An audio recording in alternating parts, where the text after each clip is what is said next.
تسألونني اليوم عن العلاقات بين الجزائر والمغرب. إنها علاقات حساسة، وذلك لأسباب يعرفها الجميع في المغرب.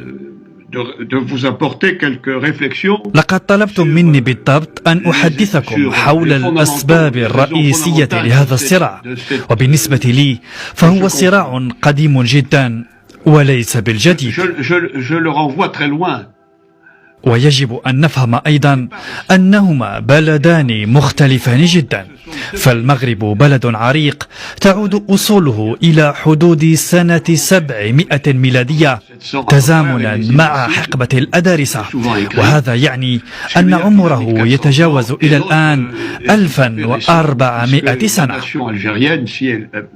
أما الجزائر فهو بلد حديث العهد، وتاريخ الاستعمار هناك يؤكد ذلك، إذ استعمرت فرنسا تلك الرقعة الجغرافية وقامت بتشكيلها، ومن ثم ولدت البلاد تبعا لهذا التشكيل.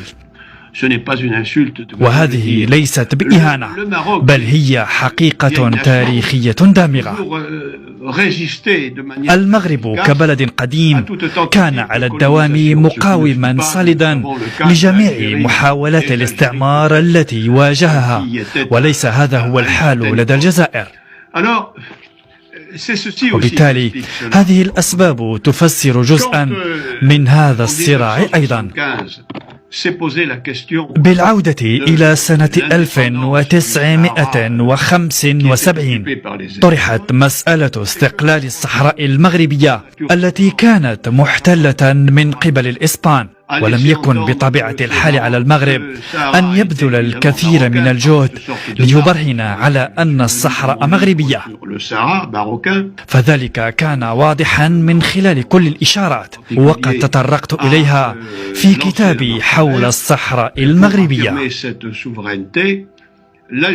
عندما قرر الملك الحسن الثاني انطلاق المسيرة الخضراء بهدف التأكيد على هذه السيادة، تفاعلت الجزائر بسرعة مع الحدث، ويمكننا القول تعليقا على ذلك إن الجزائر أرادت فقط أن تجد وسيلة انتقام لهزيمتها التي لا تنسى في حرب الرمال سنة 1963. كيف يمكن تفسير أن بلدا حصل على استقلاله جزئيا بمساعدة واضحة من المغرب بين سنتي 1956 و 1962، كيف له أن ينسى بسرعة البرق يد العون التي مدت له من طرف المغاربة؟ هذا هو السؤال المطروح بشكل أساسي. أضيف وأقول إن الاعتراف هو ليس جزءا من منظومة السياسة الدولية، وبالتالي لا يجب أن نتفاجأ، ومع ذلك يبقى النظام الجزائري سببا للصراع.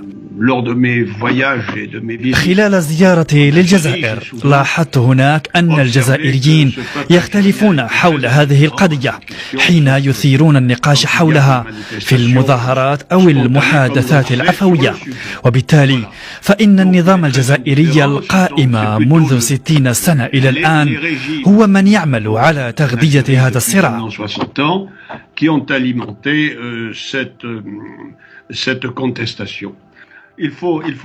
تجدر الإشارة إلى أنه منذ سنة 1962 انخرطت الجزائر في المنظومة الشيوعية، وهذا ما يحيلنا على القول بأن الصراع بين الطرفين جيوسياسي بالأساس، فالتوجهات هنا مختلفة، حيث أن المغرب يبقى من دعاة الحرية.